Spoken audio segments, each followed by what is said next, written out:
Good day, everyone. Welcome back to another episode of Teacher Eyes TV.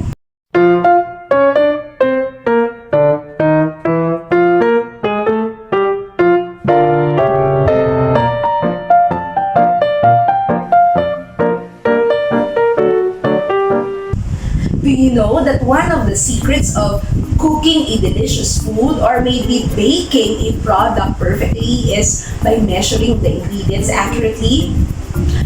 Do you know the different kinds of ingredients, by the way? Do you know how to measure them? Don't worry about that, because this episode of Teacher Eyes TV will be focusing on the techniques and the proper ways of measuring the different kinds of ingredients. Here we will discuss measuring techniques. To start with, let us first differentiate the three kinds of ingredients that we have. The first one, we have solid ingredients. And solid ingredients include the following examples. We have potato, we have carrots, we have meat, we have chicken, garlic, and onions, and all the other solid ingredients available for cooking. Now, we have the second one, the powdered or the dried ingredients. What are examples of this? These are flour, cornstarch, sugar, powdered milk, ground pepper, and all the other powdered ingredients available for cooking. And the last one, we have liquid ingredients. Liquid ingredients include water, soy sauce, evaporated milk, fish sauce, and all the other liquid ingredients that we use for cooking. Those are the three kinds of ingredients. Now let's talk about the different measuring utensils that we use in our kitchen. First in the line, we have the kitchen weighing scale. A kitchen weighing scale is used to measure both solid and then powdered ingredients. This may come in a manual kind of weighing scale or in a digital type of weighing scale. That's the first one.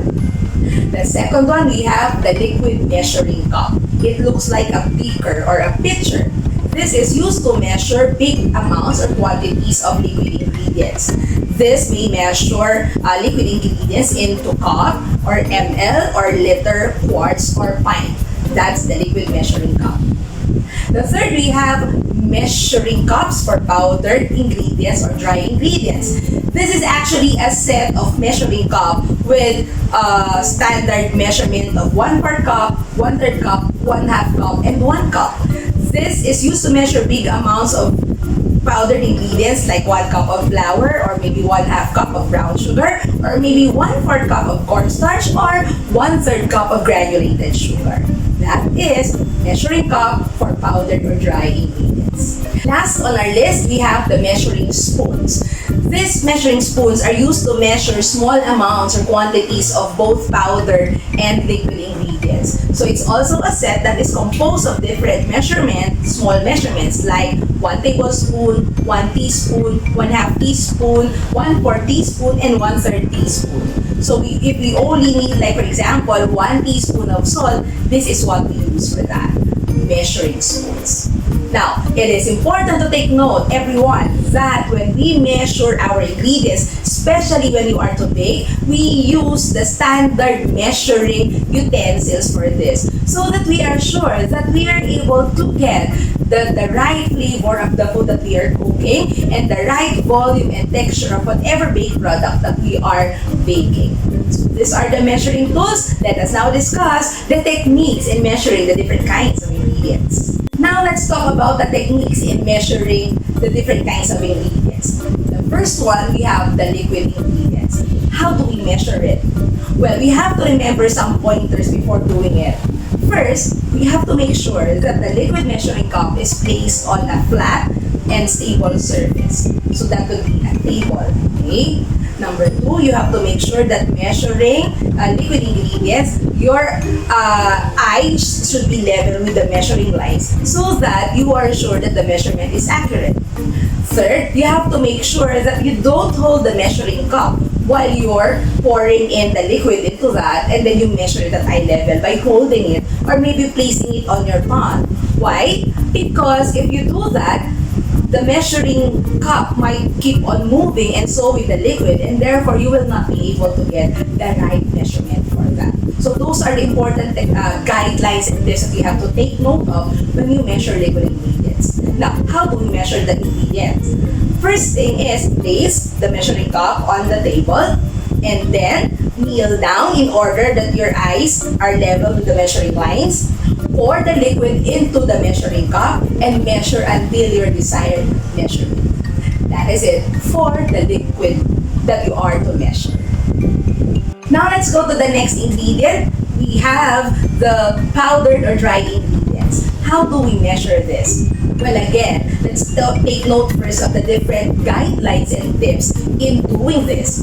The first one is when you are to measure refined powdered ingredients, like for example, flour and cornstarch, refined white sugar, baking powder, and baking soda, they should be sifted first, either by using a strainer or a sifter.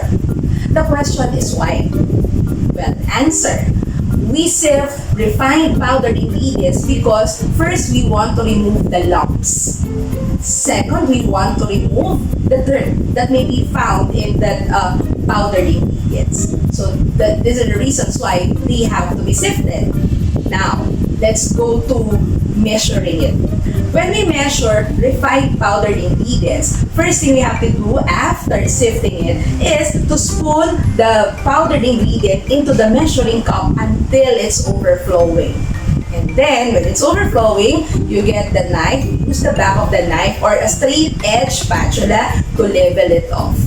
And that is the desired measurement. For as long as it is important, you have to make use of the right measuring cup with the right measure intended for that. That's for the refined powdered ingredients. However, if we are to measure ingredients like brown sugar has bigger granules. Brown sugar has air spaces. Therefore, when we measure it, we don't anymore sift it because it will not pass through the strainer or the sieve. It has bigger particles. We simply spoon the brown sugar into the measuring cup of your desired measurement until it's half filled. And then what you do is to press it lightly into the bottom of the cup so that we can release the air spaces. After that, we again spoon another amount of brown sugar into the measuring cup until it's even with the rim, and then we press it again. Press it down, we pack it down in order to make sure that the air spaces have been released. And when it's already on top of the rim, even with the rim, that's the time that, the brown sugar has been measured accurately. Now, what can we do in order to check if the measurement of the brown sugar is accurate? There's one way to check. Place that measured brown sugar from the measuring cup on top of a plate and then gently remove the measuring cup of it. When the brown sugar holds the shape of the measuring cup and it will not collapse, that means that the measurement is accurate because all the air spaces have been removed. That's it for powdered ingredients, both refined ingredients and the brown sugar. Now let's go to the measurement of small amount of powdered and liquid ingredients. For this, we only have to make use of the measuring spoons of the desired amount or quantity that we need. So for liquid ingredients, we simply pour the liquid into the measuring spoon. And if it reaches the rim of the spoon, that's the proper way of measuring it. That's the measurement pad. For powdered ingredients, we spoon the powdered ingredient into the measuring spoon until it overflows, level it off with a straight edge spatula or the back of the knife, and that's how we measure small amount of powdered or dry ingredients. But what if the recipe requires us to measure powdered ingredients in grams? Well, the solution to that is the use of the kitchen weighing scale. May it be digital or manual, there is no problem for as long as the measuring hand of the weighing scale is pointed at 0. And then you place the powdered ingredients into the weighing scale and then read the desired measurement that you need. That is the same for solid ingredients like carrots and potatoes and rice and all the other solid ingredients. Place them into the kitchen weighing scale, digital or manual, it's fine. And then you have just make sure that the measuring scale is pointed at 0 and then read the desired measurement that you want. That's for the grams or the solid ingredients and the powdered ingredients that should be measured in grams. And now, before I leave this topic, I just want to share this with you, okay? A box of cheese of this size is actually 1 cup, standard measurement. Therefore, if you just need 1/2 cup, you divide it into 2 to get 1/2 cup. If you need 1/4 cup, divide it into 4, and 1 part of that will be 1/4 cup.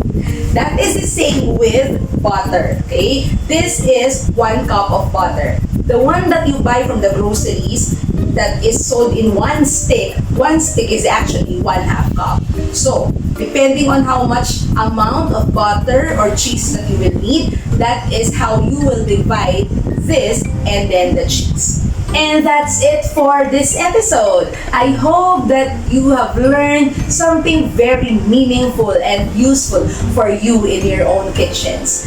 PLE teachers and home economics teachers, students who are studying the subject, and those who are just watching us and they want to learn something basics in their kitchen, in cooking, and in baking. I hope that you will like and share this video to everyone that you know.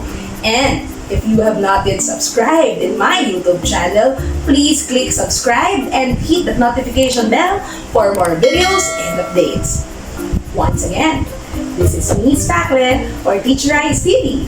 I'll see you again in our next videos. Thank you for watching.